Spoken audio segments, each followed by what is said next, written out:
Сәлеметсіздер ме, оқушылар? Қазақ әдебиеті сабағына қош келдіңіздер. Қазақ әдебиеті 10-шы сынып аңызбен өрілген көркем сөз бөлімі. Сабақтың тақырыбы Шыңғыс Айтматов алғашқы ұстаз повесі, Дүйсеннің мектебі. Лев Николаевич Толстой атындағы орта мектебінің қазақ тілі мен әдебиеті пәнінің мұғалімі Мұсаханова Қалдығыз Зиндапиловна.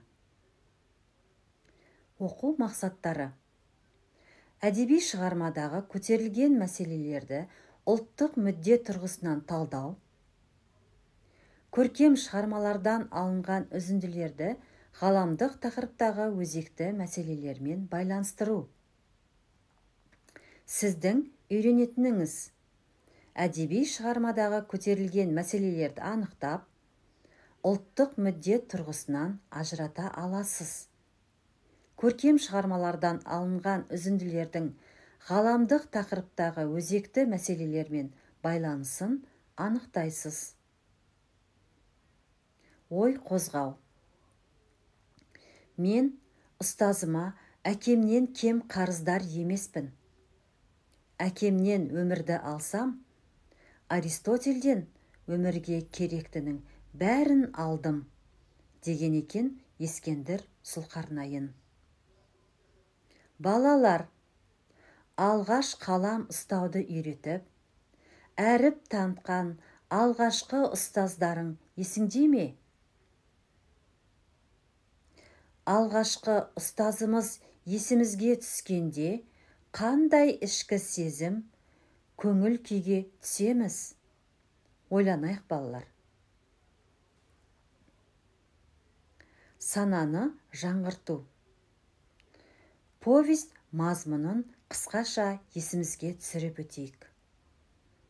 Шығармада шағын ауылға мұғалім болып келген Дүйсен мен 14 жастағы жетім қыз Алтынайдың білімге деген құштарлығы, тағдыр тауқыметі, күрес тартысқа толы өмірі баяндалады.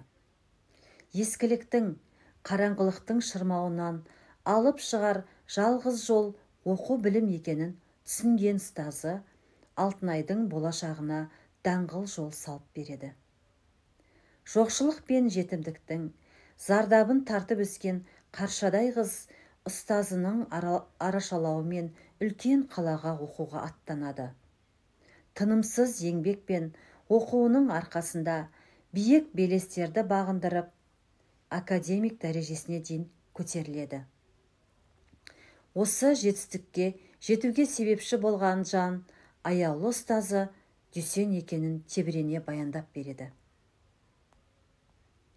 Бірінші тапсырма: құндылықтар кестесі. Повестен үзінді. Ал енді жаңағы сақал борыл тартқан қарапайым кісі, шабан атын шу-шулеген сияғымен өз заманында қалайша комсомол болып, тіпті қара танымай жатып, балаларды қалайша оқытып, қайтып мұғалім болғанын көз алдыма елестете алмаймын. Сіз осы үзіндіде қандай ұлттық мүдде және құндылықтарды байқадыңыз? Сіздің пікіріңіз қандай? Ауылды өзім де көптен бері аңсап жүрмін. Бармағаныма талай уақыт болды. Ауылда бәлендей туыстарым да жоқ. Бірақ ел деген туыс, елден ұлық туыс болмайды. Туған жерді сағындым. Ал мына үзіндіден нені байқадыңыз? Сіздің ойыңыз қалай? Айтқанындай Дүйсен білгенін аямай, әрқайсымыздың үстімізге үйіріліп, қалам ұстаудан бастап үйретіп, біз түсінбеген саяси сөздерге шейін түсіндіріп, жанын сала оқытуға әрекеттенді. Қазір ойласам, қолында әліппесі де жоқ бұл шала сауат, екі сөзді әзер қосып, ежіктеп оқыған жас жігіттің әрине, онда оқудың тәртібі, жол жобасы жөнінде ешқандай хабары да болмаған екен. Балалар, бұл үзіндіден сіз қандай ұлттық мүдде мен құндылықтарды айтар едіңіз? Сіздің өз пікіріңізше? жауабымызды тексереміз. Балалар, әр адамның өз пікірі құнды болып келеді.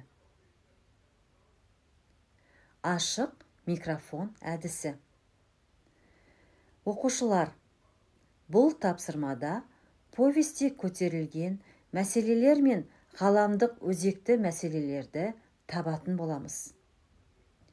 Тереңінен ойланып, жауап беріңіз. Жауабымызды тексереміз. Жарайсыздар, балалар. Мен сіздердің пікірлеріңізбен келісемін. Балалар, бүгінгі сабақта сіздер әдеби шығармада көтерілген мәселелерді ұлттық мүдде тұрғысынан анықтап, талдау жасадыңыздар. Сонымен қатар, көркем шығармалардан алынған үзінділердің ғаламдық тақырыптағы өзекті мәселелермен байланысын анықтадыңыздар. Сау болыңыздар. Келесі сабақта кездескенше.